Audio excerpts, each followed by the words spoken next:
이재명 대표의 사법 리스크가 최근 크게 부각이 되고 있습니다. 국민의힘도 이재명 대표의 사법 리스크 쪽에 공세를 또 강화하고 있는 모습인데요. 국민의힘 지도부 목소리 들어보겠습니다. 대통령에 대한 사법 절차들은 KTX급으로 진행되고 있는데 사법 절차의 완행 열차에 느긋하게 앉아 있는 사람도 있습니다. 바로 이재명 민주당 대표입니다. 지연된 정의는 정의가 아닙니다. 사법부에 신속하고 공정한 심판을 촉구합니다. 남의 재판은 빨리 하라고 제청하면서 자기 재판은 기어가는 사람이 무슨 염치로 법 앞의 평등을 입에 담고 있습니까?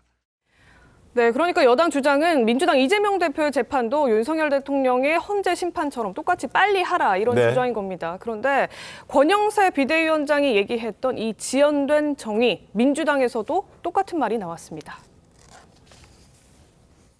프랑스 소설가 알베르 까미는 어제의 범죄를 벌하지 않는 것은 내일의 범죄에 용기를 주는 것과 똑같이 어리석은 것이다 라고 일갈한 바 있습니다.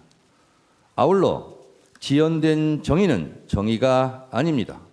만장일치로 신속하게 피청구인 윤석열을 파면해 주시기를 바랍니다. 자, 정청래 의원의 저런 이야기를 했습니다. 그런데 사실 헌법재판소가 지금 어떻게 진행되고 있는지 여러분 다들 잘 아실 거라 생각됩니다. 일주일에 2번씩 신속하게 집중 심리를 하고 있는 그런 상황인데 저런 얘기를 굳이 하는 게 맞습니까? 참 재밌네요. 아주 재밌어요. 희극적입니다. 그 윤석열이라는 이름을 빼고 이재명이라는 이름을 넣으면 딱 맞을 것 같아요. 우리가 이재명 대표를 할지 조국 전 대표 얘기할 때 항상 얘기하지 않습니까? 맞습니다. 지연된 정의는 정의가 아니다. 그 알베르트 까미 얘기도 수없이 많이 했어요. 그렇게 비판을 했는데 그걸 이제 윤석열 대통령에게 하는 것은 맞지 않다. 왜 맞지 않냐면 죄를 짓고 안 짓고를 떠나서요. 윤 대통령에 대해서는 비상계엄 선포되면서 이게 번개불에 콩 튀어 먹듯이 딱 진행이 됐잖아요. 탄핵과 관련해서 좀 뭐 거기에 선임계도 안 내고 그렇게 해가지고 한 달 정도는 약간 지연된 경우가 있어요. 근데 이재명 대표에 비교하면 이것은 정말 한 10분의 1, 100분의 1밖에 안 되는 거예요. 그리고 아마 윤석열 대통령 입장에서 보면 굉장히 억울할 거예요. 이재명 대표를 보면 몇 년씩 끌면서 저렇게 하고 있는데 자기 자신에 대해서는 자기는 또 대통령이단 말이에요. 야인도 아니고. 그런데 이렇게 번개불에 콩 튀어 먹듯이 그냥 구속하고 탄핵 가결되고 또 헌법재판소에서는 절대로 안 나오면 바로 재판 진행하고 이러니까 굉장히 불편한 심정이 있을 거고 그거에 대해서 또 불법이라고 계속 불만을 토로하고 있잖아요. 맞습니다. 그렇기 때문에 정청래 저 의원 말은 아주 부적절한 얘기고 저희 얘기는 이재명 대표를 만나서 해야 할 얘기다 이렇게 봅니다. 네, 지금 이재명 대표 재판도 지연되고 있다 이런 얘기들 계속 나오고 있는데 이재명 대표 재판 어떤지 한번 보겠습니다. 일단 공직선거법 재판 이런 잡음들이 있었습니다. 이재명 대표가 고의로 재판을 지연시키고 있는 것 아니냐. 지금 김광삼 변호사님 말씀해 주신 것처럼 그런 의혹들이 최근 잇따라 불거졌던 바가 있습니다. 보시는 것처럼 이사불명, 폐문부재 등의 이유로 소송기록 접수 통지서 수령을 거부해서 논란이 일었다. 이걸로 시간을 끌었다. 결국에는 법원이 집행관에게 직접 보내서 의원회관으로 보내서 보좌관이 송달을 받는 그런 일이 있었죠. 그리고 또 항소심 변호사 미선임 논란이 있었습니다. 1심 이후에 2달여 만에 사선 변호사를 선임했고 그 전에 결국엔 선임하지 못해서 일반 그냥 변호사가 법원에서 자체적으로 지정해주는 변호사가 잠깐 동안 선임이 됐던 국선 변호사가 선임이 됐던 적도 있었습니다. 결국에는 이 이재명 대표 공직선거법 위반 재판부가 집중 심리를 할 테니 신권을 주지 말라 이런 얘기를 했다고 하는데 조기현 변호사님 이례적인 거 아닙니까?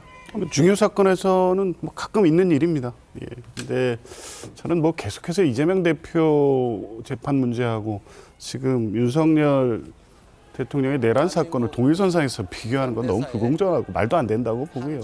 서울 시내 계엄군이 들이닥친 내란 사건하고 공직선거법만 예를 들면 이 방송에서 또 국정감사장에서 말 몇 마디의 허위사실 공표 공직선거법 사건을 동일선상에서 어떻게 비교를 합니까? 그렇게 볼 문제는 아니고 그리고 이제 지연한다고 하는데 그 항소기록 접수 통지 그 시점이 언제입니까? 비상계엄 내란 직후입니다. 네. 그 실제 당시 뭐 이재명 대표를 비롯한 민주당 의원들은 집에 아무도 안 들어가고 못 들어가고 있었습니다. 어떤 일이 발생할지 몰라서.